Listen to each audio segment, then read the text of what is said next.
start with a little song to get in the theatrical spirit, to get in touch with our voices and our bodies and our community and the beautiful work that everyone here in this room does.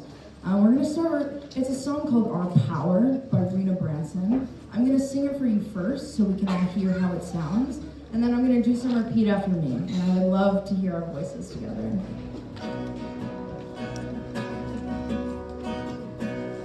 We will not underestimate our power any longer. We know that together we are strong. All right, repeat after me. We will not underestimate your turn, underestimate our power any longer. Your turn and power any longer. We know your turn, we know that together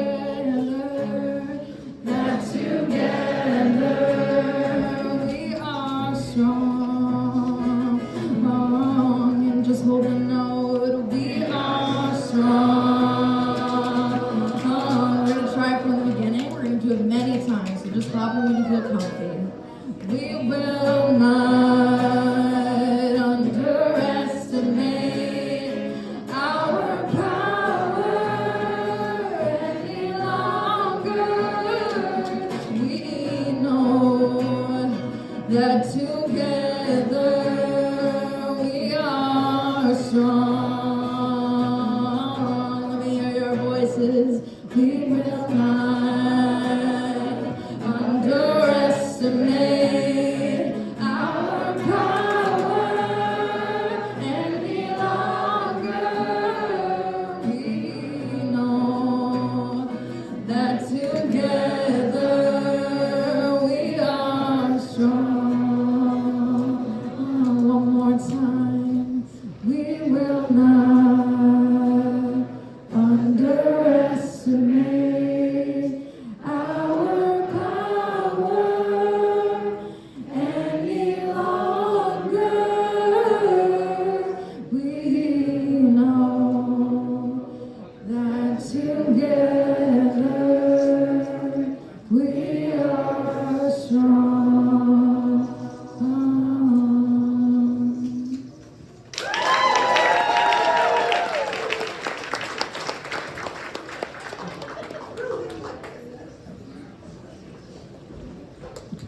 Can we hear it again for Stevie?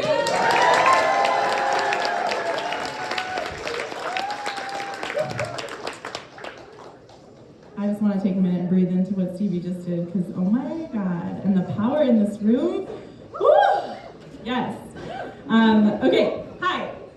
My name is Allie, or Pete the Cat, and I have the honor of serving as the Executive Director of Detroit Jews for Justice. Quick reminder of our mission.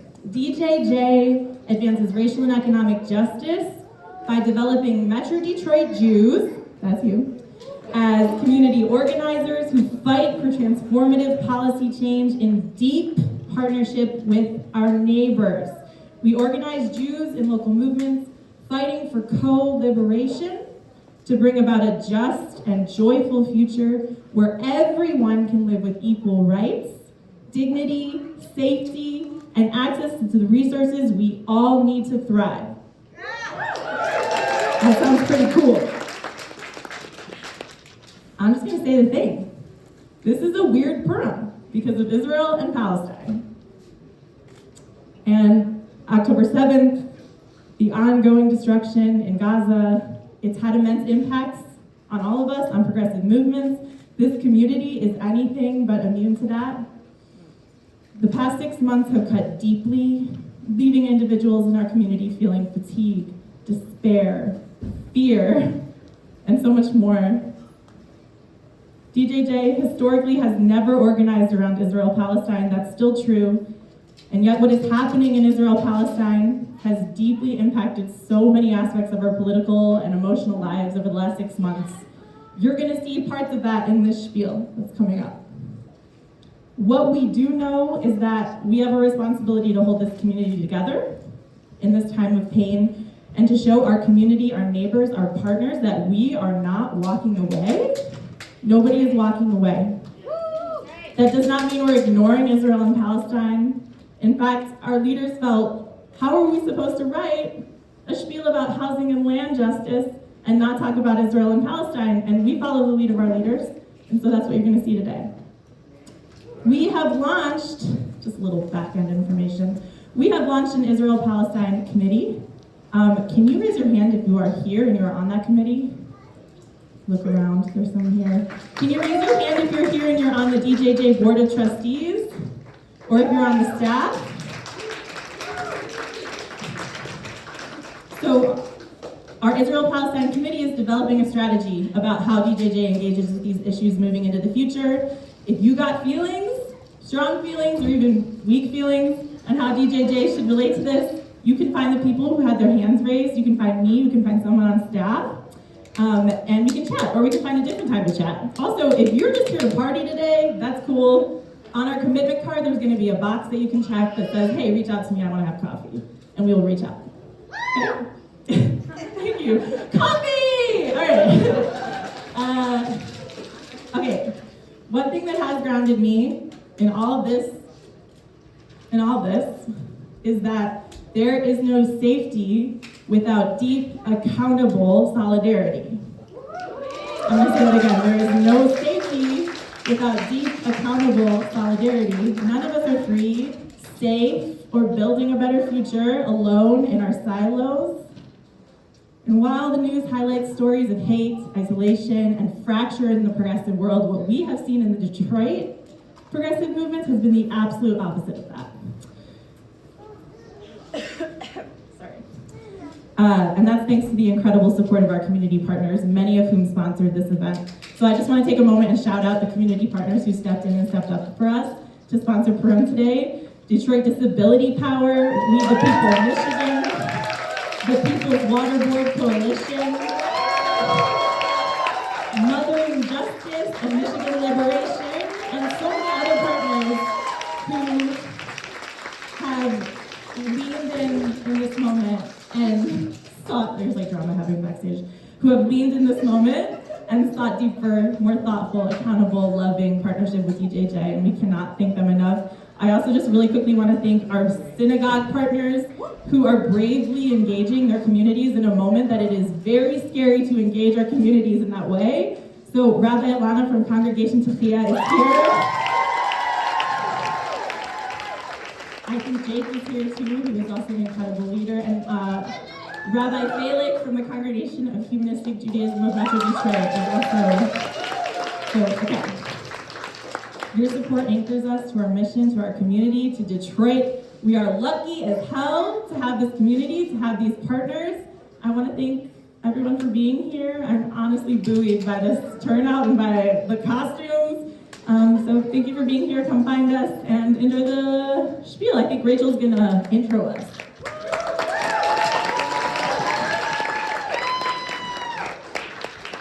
Thanks, Ellie. All right, so hi everybody again.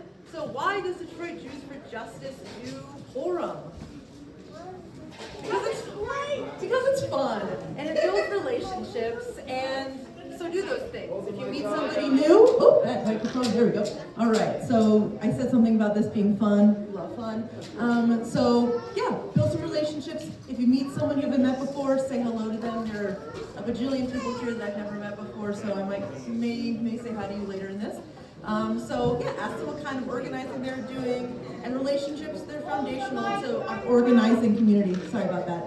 All right, so, and then it's when we learn about and plug, so that's how we learn about the DJJ's organizing work. So as we were talking about, this year our Spiel centers housing. So why we have a housing crisis here in Detroit, and what we can do to get out of it, or what we can do together to think about getting out of it as well. And this year, as we started writing the spiel, we decided that we also wanted to discuss housing in Israel-Palestine, and especially in Gaza, because it's been on top of our minds, many of your minds, and because it feels like there are important parallels between housing here in Detroit and what is happening in Israel-Palestine. And this is a funny sentence, but it's hard to write a play about hard stuff like this. So we tried our best, and we hope that you really enjoy and it makes you think. And if you have questions, comments, want to talk more about the spiel writers, we'll introduce ourselves later. Yes? There's accessible seating in the front row. We have 1, 2, 3, 4, 5, 6 seats. So if you have a physical disability or something that would necessitate needing those seats, please come fill them. Wonderful. Thank you. All right, and with that, yes, if you would like seating in the front row, so we have accessible seating in the front row here. And thank you for turning up that mic. My voice is a lot louder now. So anyway, so there's additional seating in the front if you'd like accessible seating. And with that, time to spiel, so enjoy.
Can afford.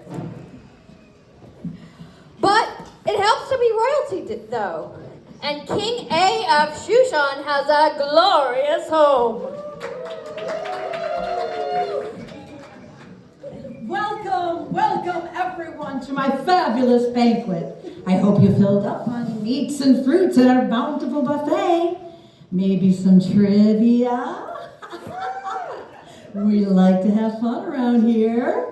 Indeed we do, wise and generous king. That I am, ominous voice. You know what this party needs? Some live entertainment. Vashti!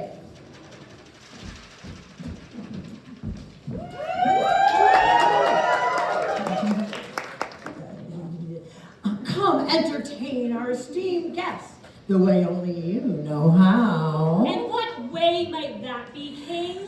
Vashti, why are you wearing so many layers? You're wearing a ton of layers, too. Oh, this whole thing, my summer robe. Quickly, shed your silly garments. Come on, off. Dance for us. Excuse me? You know I don't repeat myself. Dare you disobey my orders? Oh, I dare. Find another queen if you care so much. I will. And she'll be cuter, way prettier, and way better listener than you. Loser, say what? What? Nothing. Sorry. Something must be going around.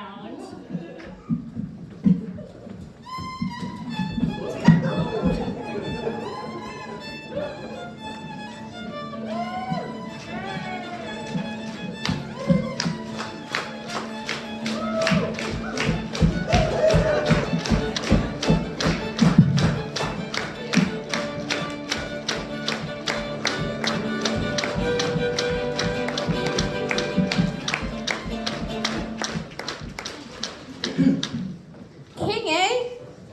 Yeah, kind of a baby. But he lives here. Vashti no longer lives here.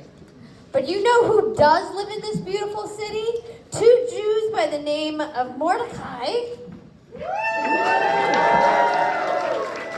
and his cousin cousin, Esther.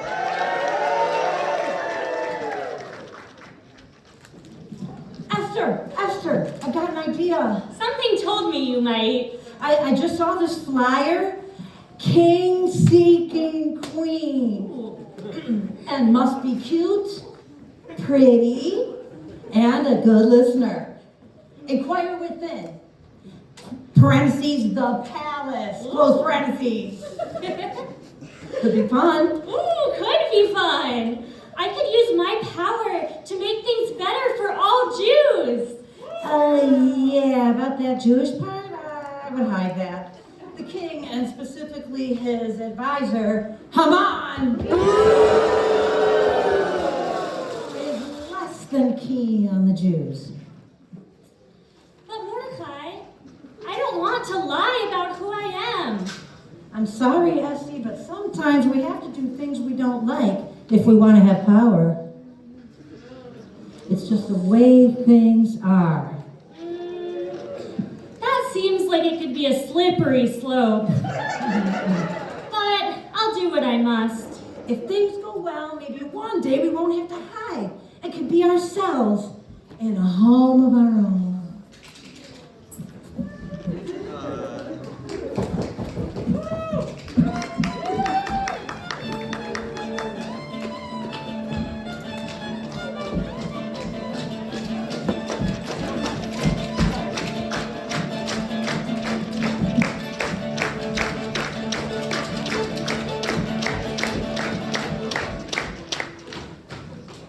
So Esther went to the call for the new queen, real Project Runway style.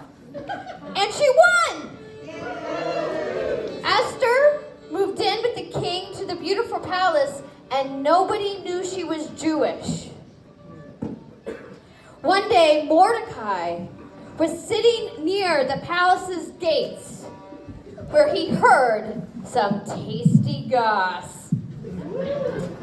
Man, this king sucks. When was the last time we got a real raise, huh? Never. That's when. Those measly bonuses don't keep up with inflation. They're just to appease us, and they think this chest plate will stop an intruder. Think again. It's worker abuse. That's what it is. Someone should really... Whoa, I gotta tell Esther. Esther? Do you really need to tell Esther? Yeah. Fine.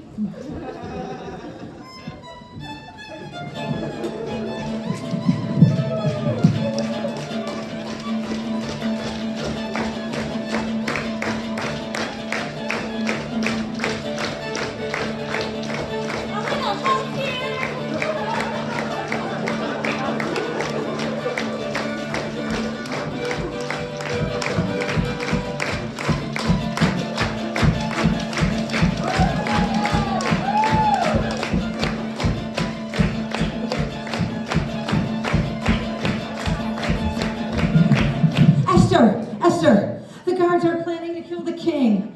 You have to warn him. Is that it? Yeah, I think so. Great, thank you. I'll tell the king at once.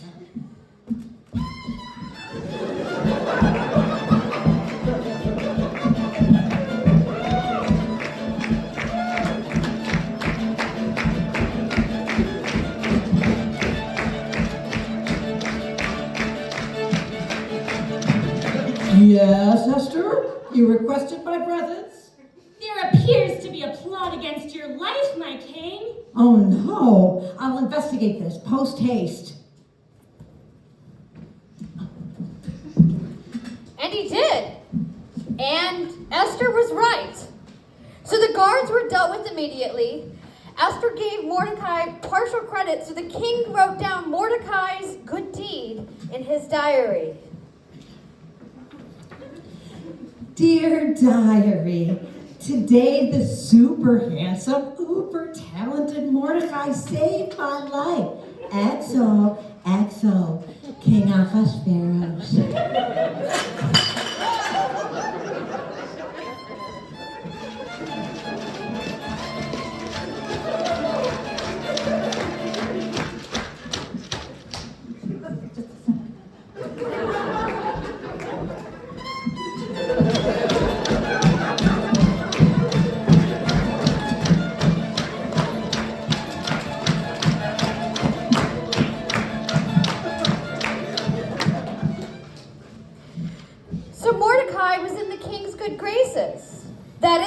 Until one day, when Mordecai was in the streets, as the evil advisor Haman passed by.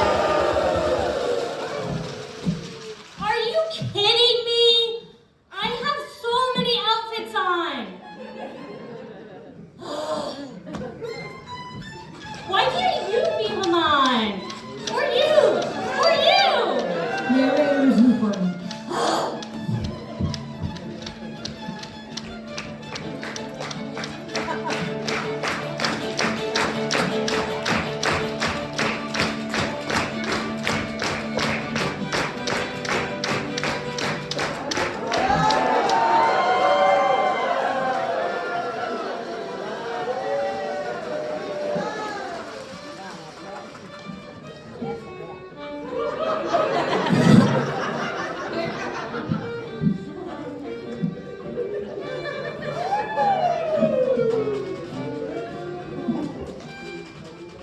It is I, Haman! And I demand that everyone bow before me. Bow, I say! Bow! Didn't you hear me? I said bow! Bow? How? Bow now! Bow now? Wow. It's just, I'm Jewish, so I only bow before God. Sorry. Not sorry. You will regret this. I must have an audience with the king. As his most loyal advisor, the king will do anything I say. Oh, king! King!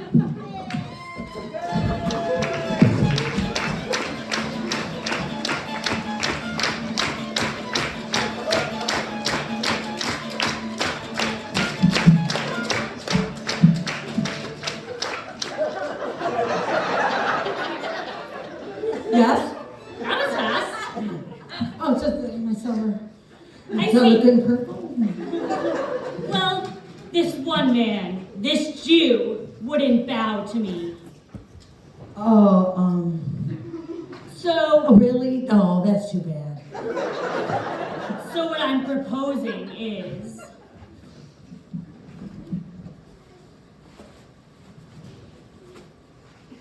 Okay, are you sure about that? Oh, okay. Okay, if you insist. So Haman's evil plot was well underway. If only there was someone to stop him. Maybe with someone with a direct line to the king, perhaps a hidden ace up their sleeve? you are joking. I am not doing that. This better be the last time.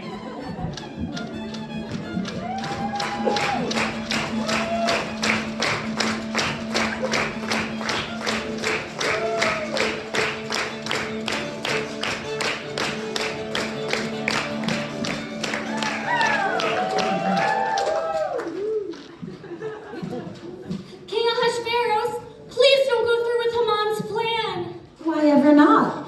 Because if you do, you'll have to get rid of me, for I am Jewish as well. What?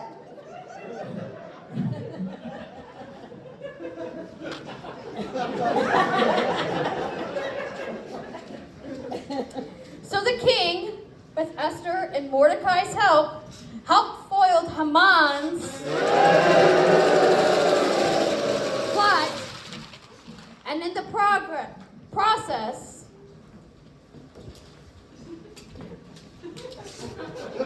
hanged.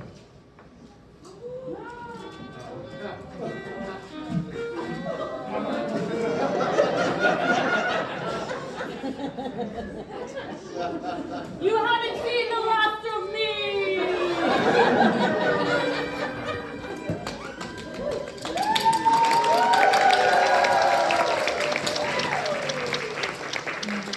Mordecai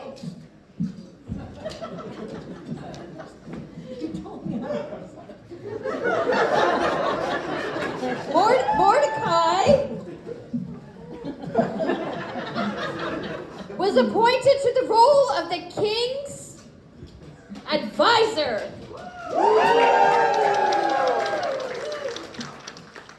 As a result, King A let Esther and Mordecai rewrite Haman's decree to kill all the Jews.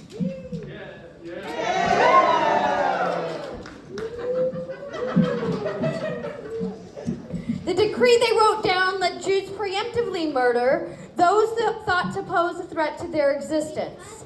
75,000 of the Jewish people's enemies were killed throughout their new home. State power's a real doozy. That's the story. But Esther and Mordecai had to join the diaspora eventually, which has a lot more characters and just these two actors.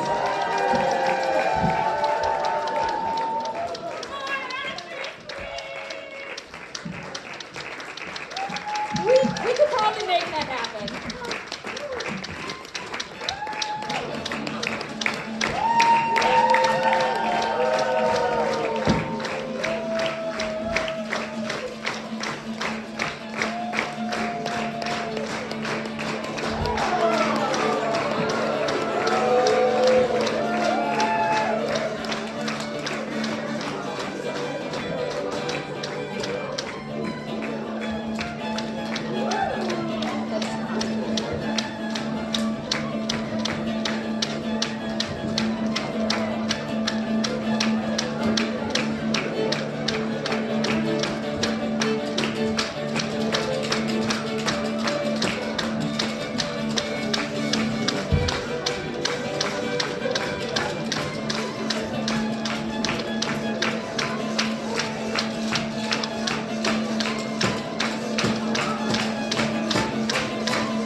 A few more years later.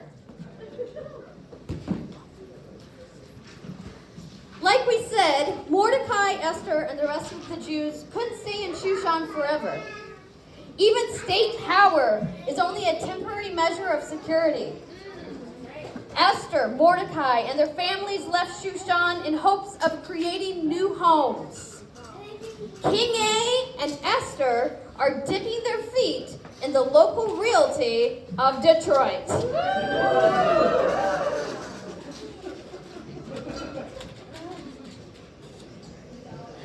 Our own home, sweetheart. Oh, yeah. A change of scenery is always nice.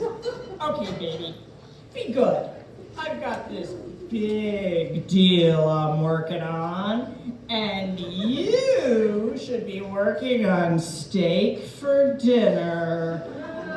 And don't overcook it this time.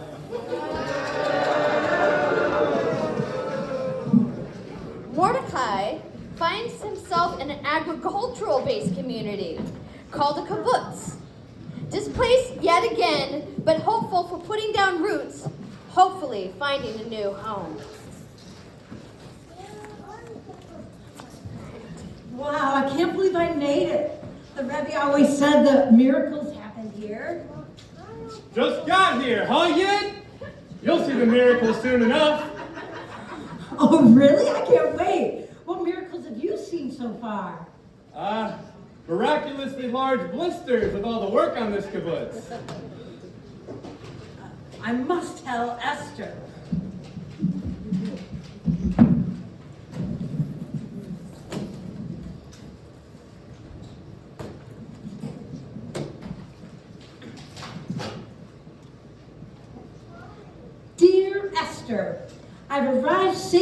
the kibbutz. Land is beautiful and full of ancient olive groves. We share everything amongst our fellow kibbutzniks. It's a shame we had to part ways, but I'm excited to be putting down roots, creating and keeping a home. Wishing you well, Mordecai.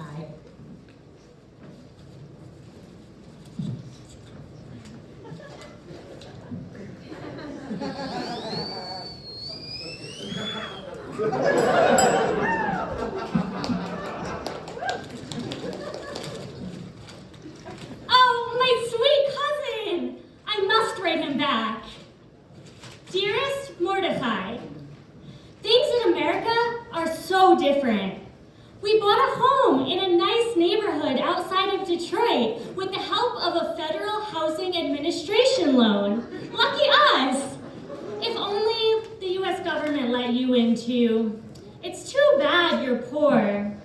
Very hard to make it here when you're poor. Wishing you the best in the Holy Land, Esther.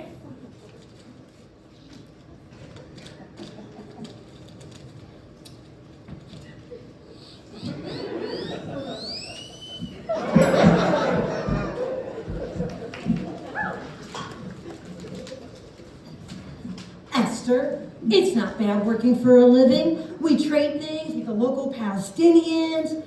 Though they've taken to stealing from the orchards, they say this was their father's land. They don't understand. We just want a safe place to call home. I'm wishing you well in America, dear cousin, Mordecai.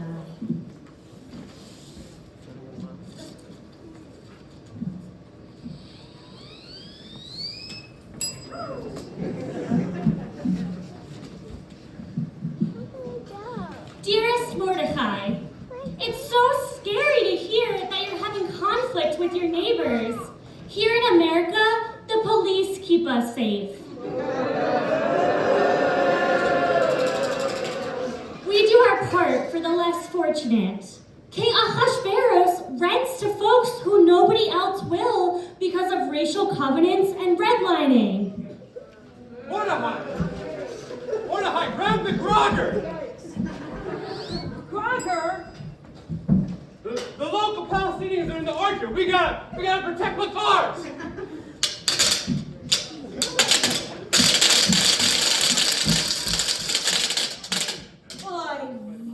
I swear, if this kibbutznik would just learn Arabic, we wouldn't have half these problems.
A few more years later.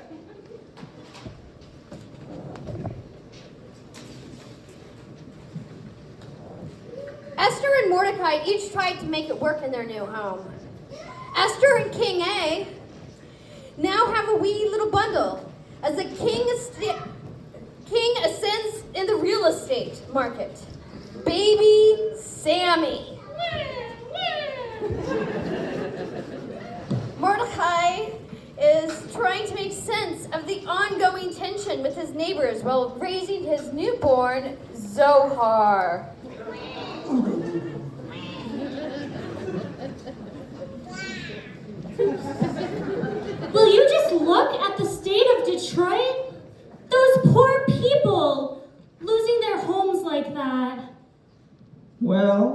be glad that we did well for ourselves. We deserve it after all the long nights making big deals. They really should have worked harder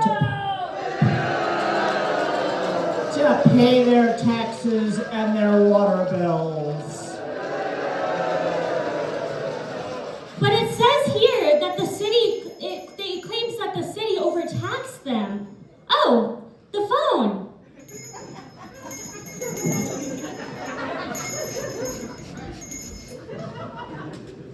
Hello? Cousin, it's me, Mordecai. I have so much to share with you. Mordecai, so glad to hear your voice. How are things in Israel? Well, the peace agreement didn't last. Some Palestinians claim the government doesn't recognize and still isn't representative of the people. They're upset that they had to move and don't like the borders we drew.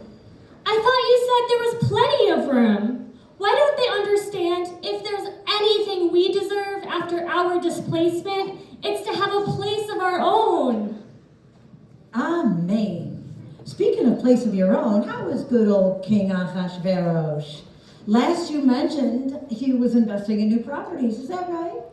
Well, King Ahasuerus has been looking into buying foreclosed homes in Detroit, but the conditions are not ideal due to naturally occurring wildfires. But you just wait. We will get our big break soon. Detroit is the next hip place. Conditions will soon be ripe for development. We'll get our big break soon. There's a lot of talk about development here, too. Sounds exciting. Oh, you should come visit us here. We can build a future together. Yeah, come help us flip some houses. You can rent from us, too. We are good landlords. I'll visit as soon as things settle down here. My kibbutz buddy and I have some dreams of our own. You should come make Aliyah. How about it, King A? Want to take a trip? Oh, yes, please come and bring lots of sunscreen.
A few more years later.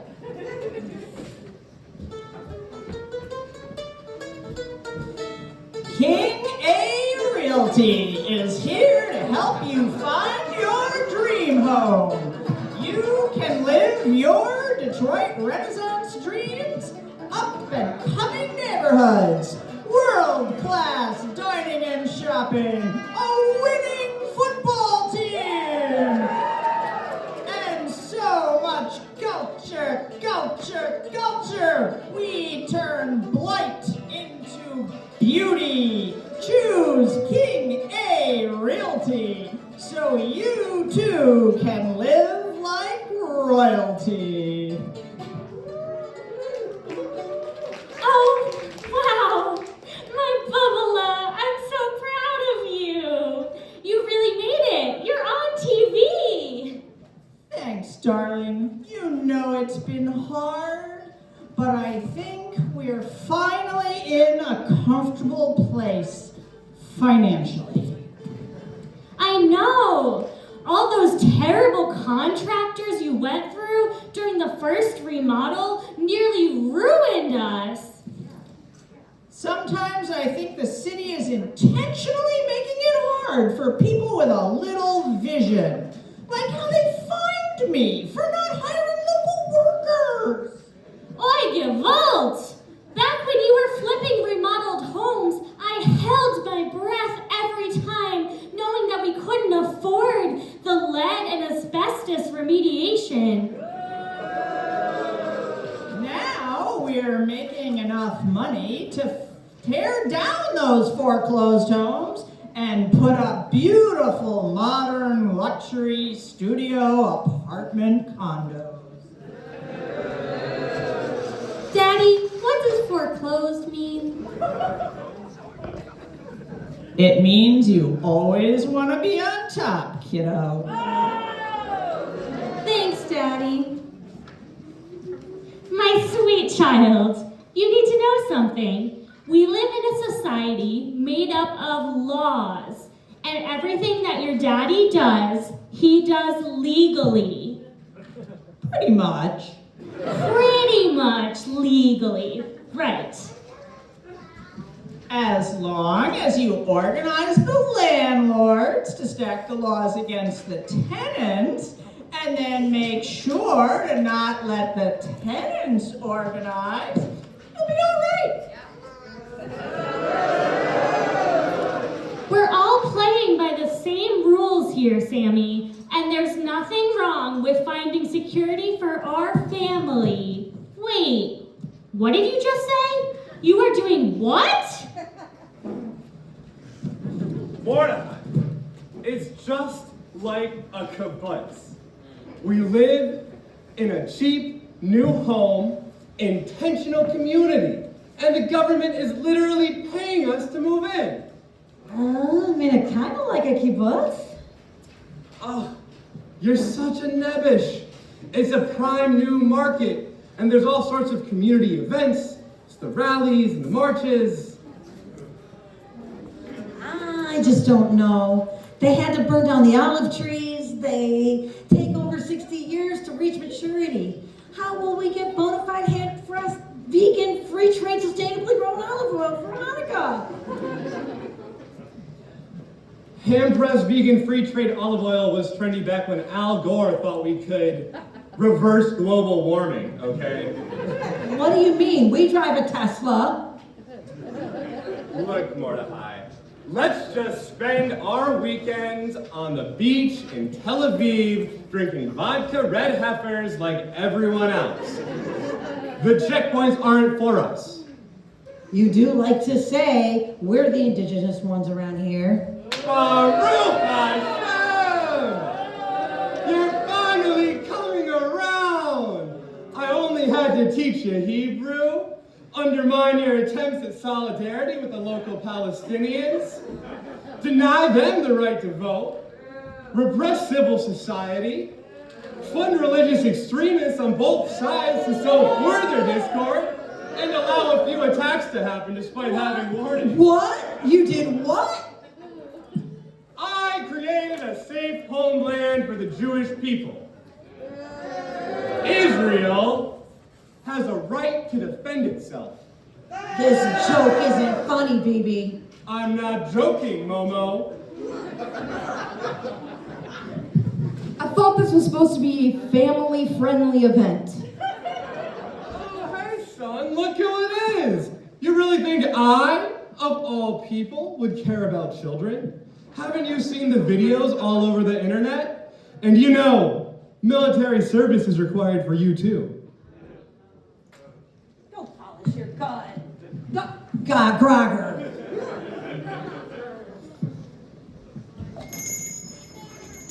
Esther! Esther! Mordecai, are you okay? I'm scared. Me too. I thought we were just playing by the rules. Pretty much. I thought we were pretty much playing by the rules. Me too. I thought we were making the world safer. Don't we deserve a safe place in the world? Of course we do. But you know how the world works. They try to kill us. We survive. Let's eat. No, baby! We can't eat yet. We survive, but what happens next? And now, where do we go from here? I thought you were the one with the big plans. I don't know. I haven't known for a long time. I never wanted Haman's house. Well, I did. I don't know if I do anymore. Oh, they. I'll call you next week, same time. Same time next week.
Right this moment.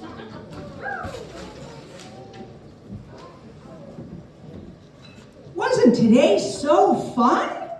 Being out and about, seeing all the things the city has to offer. It was so nice, Ahasuerus. The future of health development is going to bring so many new jobs and so much housing to the city.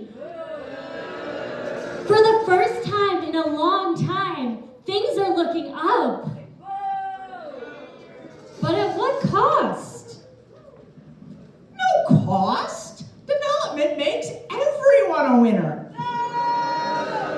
Dad, I'll have you know that the apartment building being built by the Pistons and Tom Gores comes with $281 million in city tax incentives, including $36 million taken from the schools, $8 million from the libraries, and $35 million from the general operating fund. So there's definitely some cost. Wait, really? I didn't know that. Esther, they don't know what they're talking about. Sammy, you don't know what you're talking about. Where did you even learn that? The internet, ever heard of it? Look, Sammy, that's just the price of doing business in Detroit. You'll understand when you're older. Dad, I'll have you know that I understand just fine. Thanks. So what do you want to do tonight, son? I don't know. We'll play a game, watch a movie, we have cards, game of life, Settlers of Catan, Battleship, Clue. Please, no. Okay, Battleship sucks. It's totally luck, and you're just blindly dropping bombs and not even caring where they land. You think it's random? Let's play 5 in a row and we'll see if you beat me once. I can't play games anymore, okay? They're brainwashing. They're all lies. It was real. Someone always ends up dead in a mansion. Dad, stop joking, okay? I'm serious. It's like the games we play become our assumed realities. What are you talking about? It's all just propaganda.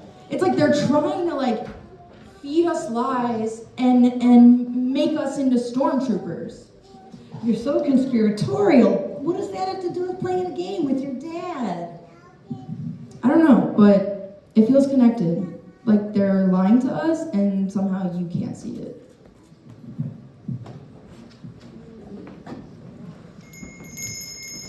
Esther. Esther, my dear cousin, it's been too long. How's America treating you? Things are good.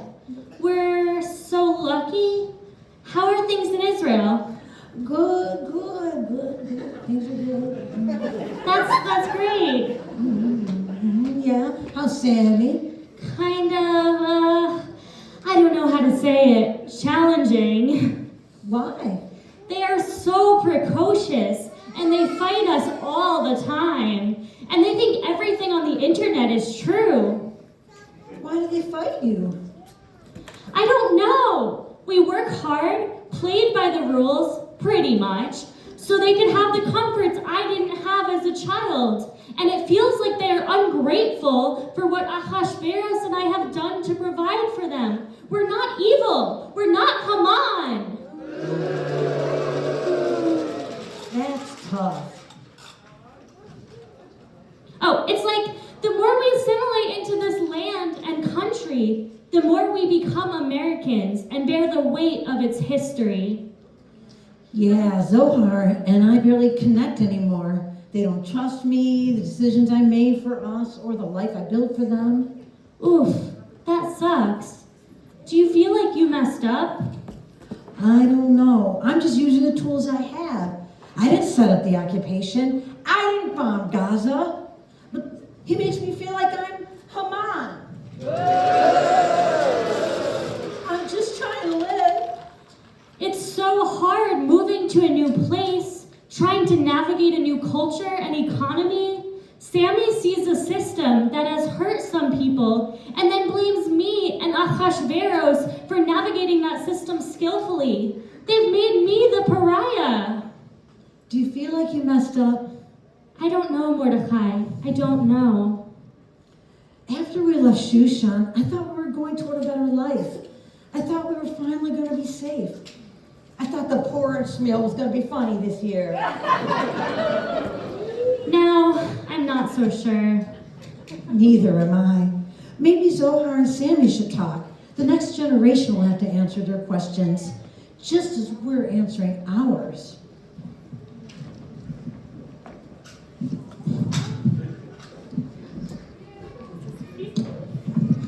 Careful, Mom. Hey, I'm Sammy. It's so nice to hear from you. I'm a white Ashkenazi Jew with class privilege. I use they, them pronouns, and I'm almost 13, so I'm studying for my B'nai Mitzvah. We're, cousins? First cousins once removed, technically speaking. And so, your mom is my dad's sibling? Because their relationship is so weird. No. Your dad is my mom's uncle, which makes you first cousins with my mom, which makes us first cousins once removed. And you think that's weird, you should hear about how your dad introduced my parents. It's really not that complicated. So, yeah, what's your deal? What's my deal? I've never really been into deal making. Most of the deals I've seen are pretty unfair, but I really like libraries. Unfortunately, lots of them are being defunded these days. What do you like? Knitting, mostly. You know, heavy metal too. But to be honest, I feel like I'm more defined by what I hate. What do you hate then? I hate everything. But like, I just really hate feeling like my comfort comes at the expense of others. Like that's just not worth it. Wow, that's so well said. You're a pretty articulate punk. Are you okay? Not really. I don't know, it's hard to look other people in the eye sometimes. You should be a poet. They're always suffering. That's sweet of you. You know, maybe I should be. I don't know how to square the material realities of my world either. We are more comfortable than most, but it all feels so precarious. Why's that? It's hard to know, being 13 and all. But I think the best way I can put it is that the economy is lifeless, and so the only way private equity firms can extract value is by hoodwinking governments to subsidize meager goods and services. So it shows up Most concretely in housing, where real estate has become the only game in town. To maintain their margins, landlords make people stay renters forever in pricey housing situations in horrible conditions. You feel?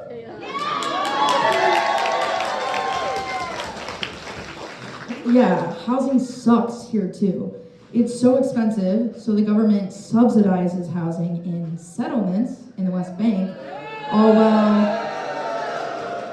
while destroying so much of the housing in Gaza. Oh, that's so awful. Detroit also quietly destroyed housing by overtaxing its residents, forcing people to move out of their homes, which eventually became blight. Most people didn't abandon their homes. They were systemically forced out, but narratives of empty land erase that history. Yup, same here. They tell us Palestinians abandoned their homes, but we all know that is not how it happened. I've heard that feeling is called learned avoidance.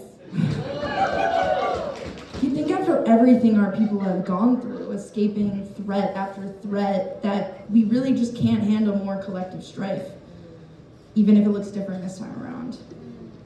I'm so glad we're cousins. Once removed, and me too.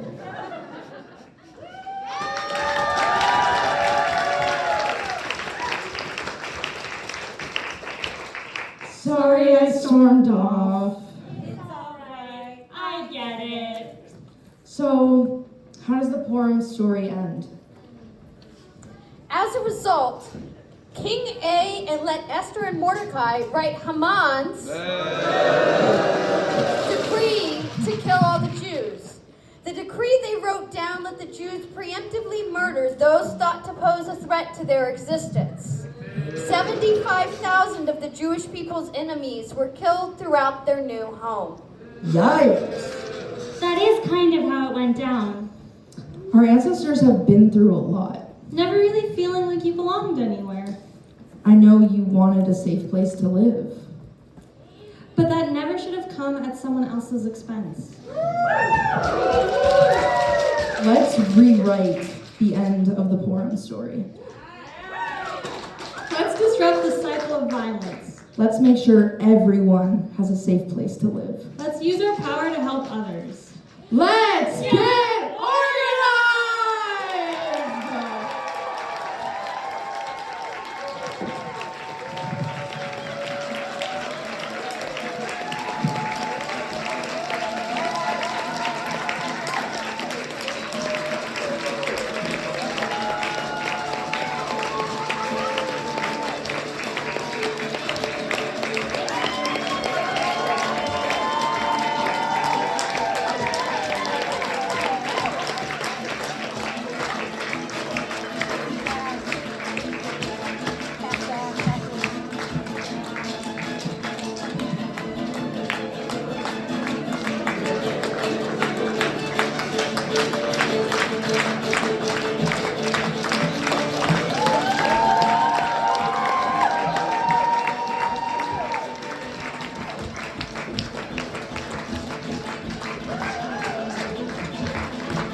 That was wonderful. Thank you so much.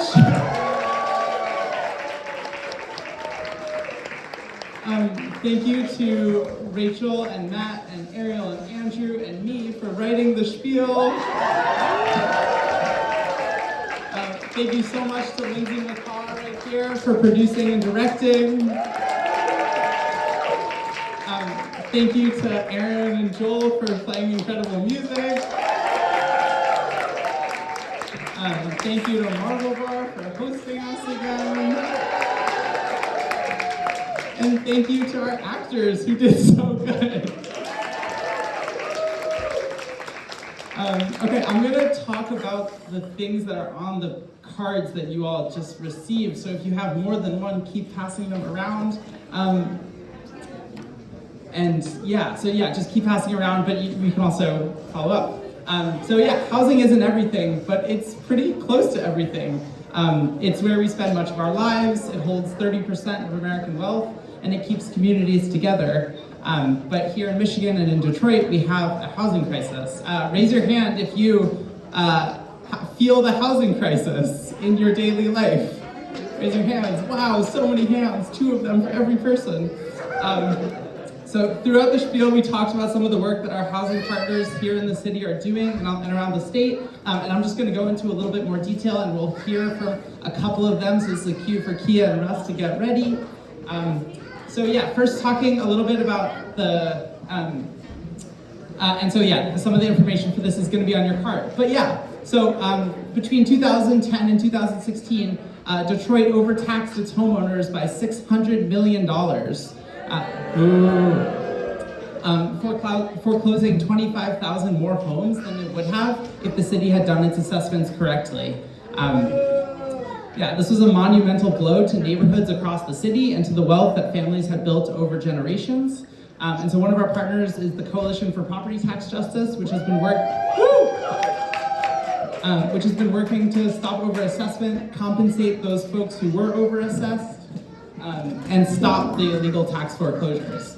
Outside, we're trying to get some petition signatures to get the city to correct the inflated assessments, which are still ongoing. We do some organizing with the Coalition for Property Tax Justice, and you can too, because this is a hugely important issue. On a related note, so the Detroit Tenants Association is another group we want to lift up. They're looking to support renters at risk of displacement by pushing a right to renew ordinance on the city level, similar to the one recently passed in Ann Arbor.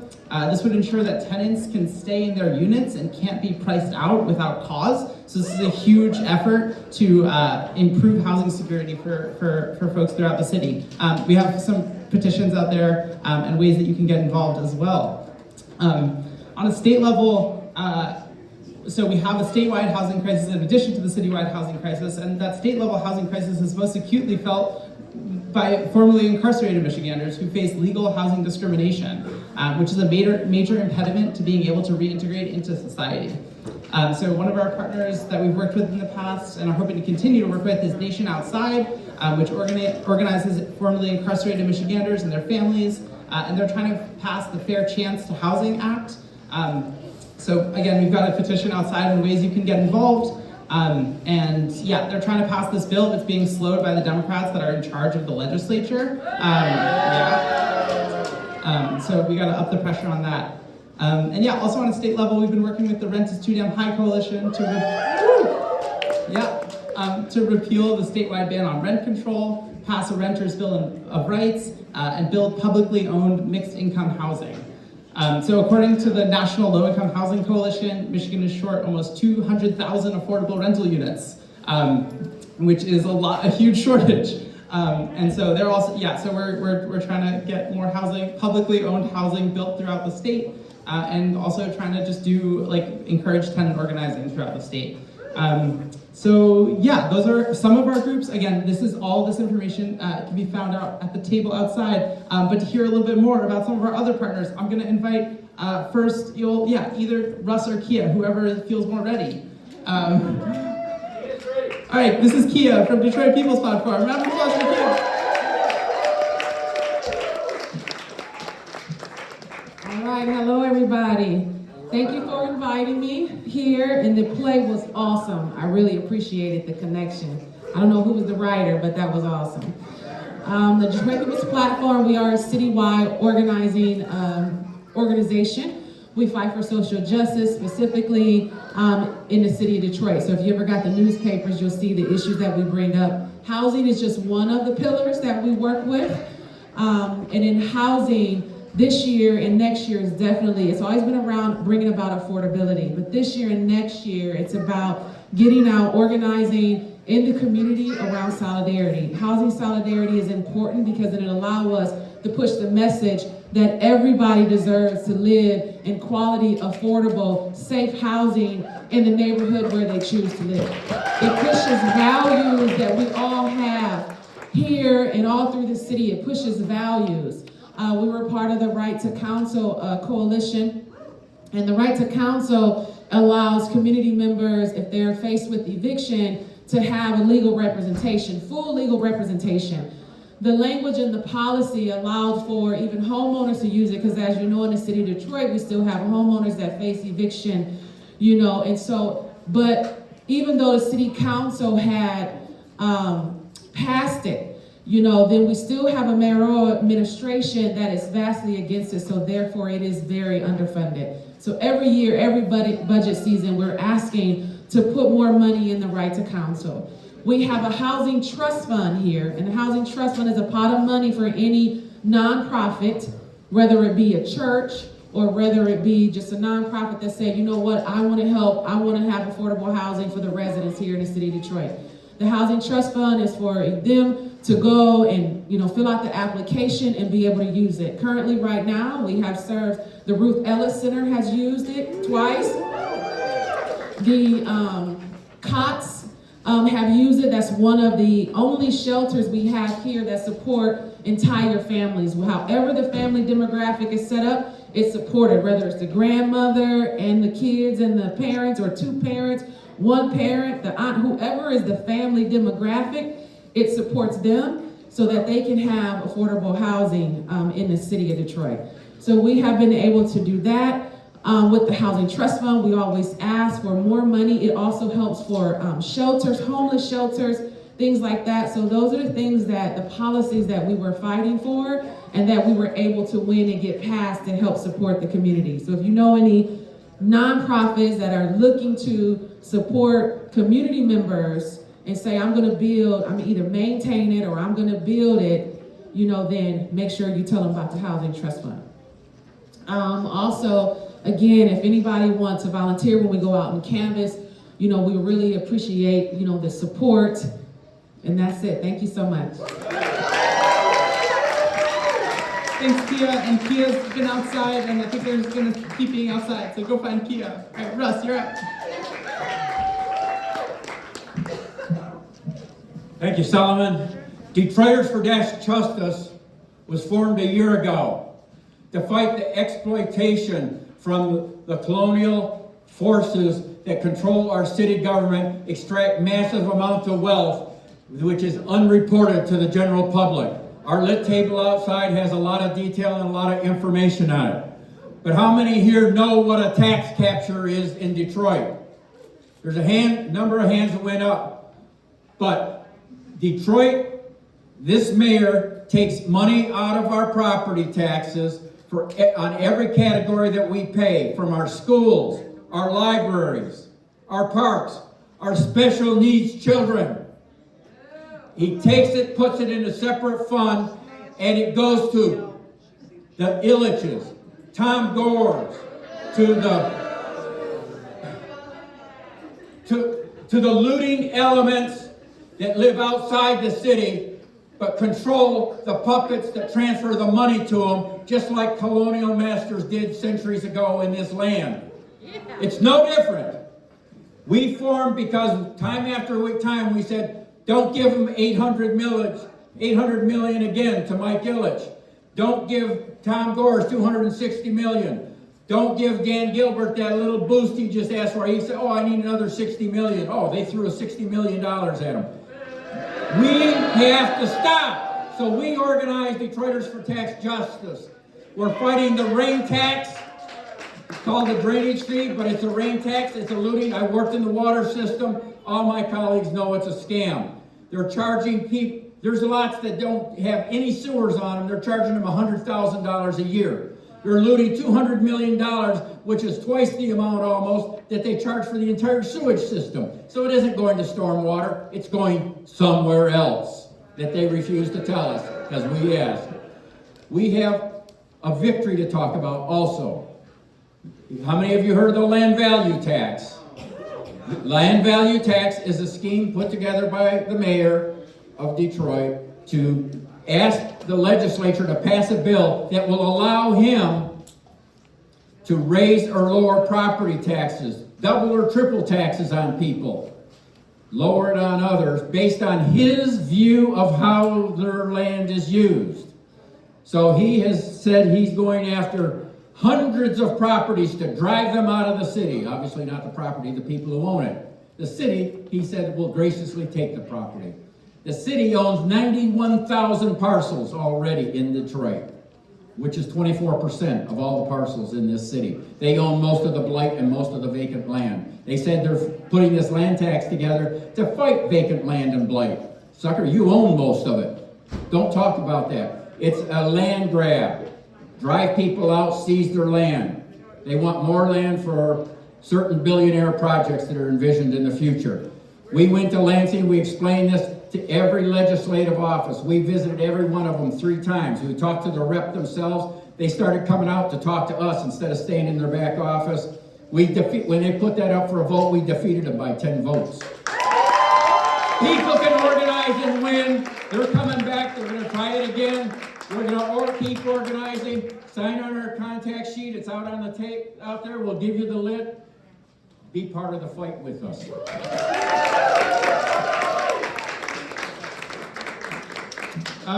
Awesome, thank you both so much. All these groups are doing incredible organizing, and there are DJJ folks helping move that work forward. So we've got committees, we've got our Housing and Development Committee, we've got our Environmental Justice Committee, and so yeah, fill out, I forgot one thing. Fill out the commitment cards and put them in that box right there. If you couldn't get your hands on one and want to, you can come find me and I'll make sure you do. Okay, awesome. That's it. Thank you. Oh no, merch. Yep, merch right here. We have merch outside. Please buy it. Thank you so much for being here. We're gonna take a couple minutes, and then Andy Levin is gonna come up to facilitate a costume contest. So that's gonna be great. Talk to you later. Have a great night.